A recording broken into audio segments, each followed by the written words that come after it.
Welcome to the Occasional Motorcycle Series and the VOCA, the Velocette Owners Club of Australia 2024 Rally at Coralbin in Queensland.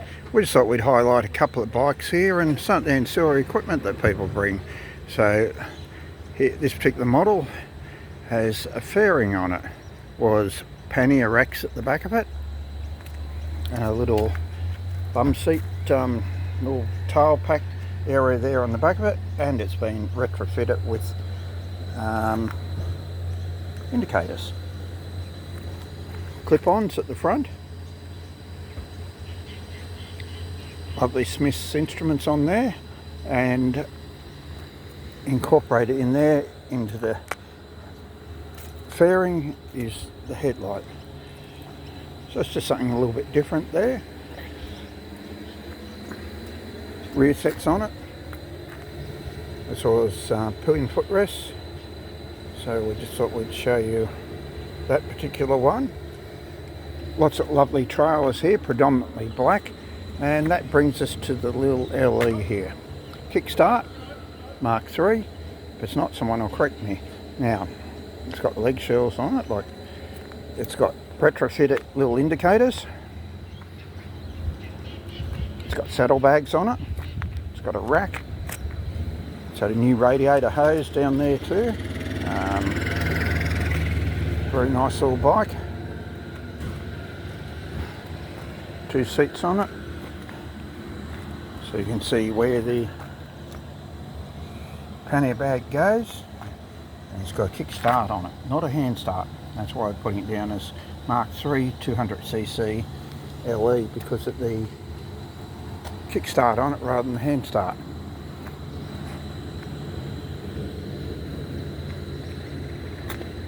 Lovely little LE, like all LEs, flat twins, whichever ones you see them in, whether you see them in a Viceroy, a Vogue, a Mark 1, Mark 2, or this Mark 3 LE, the GTP, the 2-stroke, the Vogue and Viceroy. I think I mentioned one there twice. All great little bikes. They won't accept it to the same degree at the larger bikes, the 500s, the 350s, and of course the Max, which could be a 350, or a lot of people talking about the 500s. They weren't the sales success that the company had hoped for, but nevertheless they have given thousands and thousands of motorcyclists either an introduction to motorcycling or the ability as they go older to actually continue to ride their motorbikes. That's what some of these people are doing on the little LEs here. Quite a resurgence in interest of them. There's a dedicated enthusiasts that don't like them, but nevertheless I think they're great little bikes. Until you've ridden one and owned one, best not comment too much.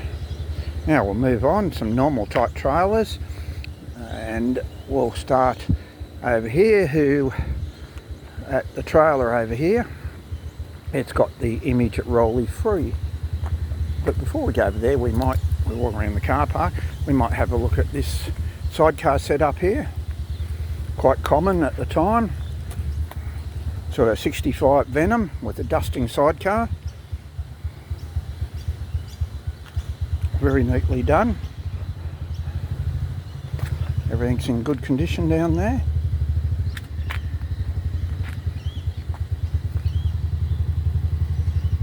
So it's a 65 Venom with the dusting sidecar. Of course, a lot of people in England, where these bikes originate from, was their only form of transport. So they had on there their sidecar, and they put family on, someone behind the rider, or maybe even a kid in between, and then the opportunity to go out there and take the family. Now, some people paint their trailers up. Happiness isn't around the corner, happiness is the corner. And it has, of course, Valentino Rossi there. And you don't need a girlfriend to go down on one knee. But mind you, there have been numerous people who have raced very successfully on Velocettes. Alan Burt from Australia. Struggling for names here at the moment, but nevertheless, quite a few Australians have done very, very well. Stanley Woods, that's the name I was going for.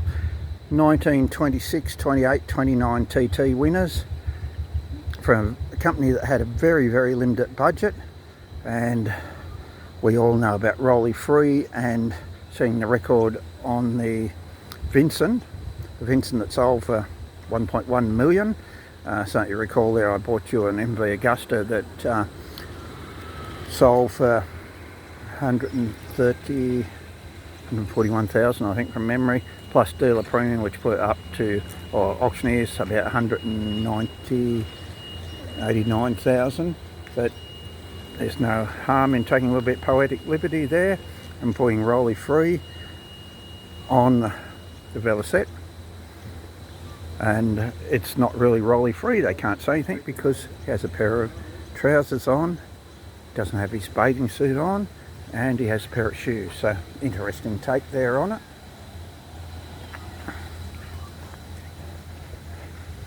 No, lovely black trailer there. A lot of Velocette enthusiasts like their black trailers, so it's a great way to show off your Velocette in a black trailer. And of course people look at all the different designs, who's made the trailer, what's the best, whether the wheels are in or the wheels are out. It's all interesting. So this is the car park at the Coralbin Resort, where the 2024 Velocette Owners Club of Australia Rally has been and still is. I think we bought you a Valiant over there before, so we won't go across and do that. But this is the Coralbin Resort. And I think most people will agree that they've had an excellent time here. It's great having a venue where the meals, conference facilities, the briefings each day are all in the one place without moving around. So Coralbin Resort in the Coralbin Valley, hinterland at the Gold Coast.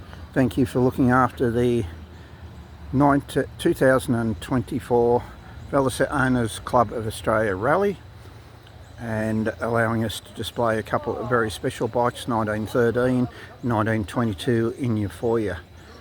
And we look forward to 2025 when the Barossa Valley in Queensland will be the home for the VOCA 2025 rally.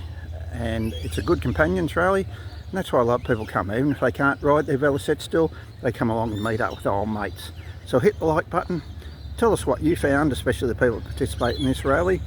Tell us what you enjoyed, and we look forward to seeing you in 2025 in the Barossa Valley. But don't forget, give us a like and share this video with all your Velocette friends, all your motorbike, motorcycling friends around the world.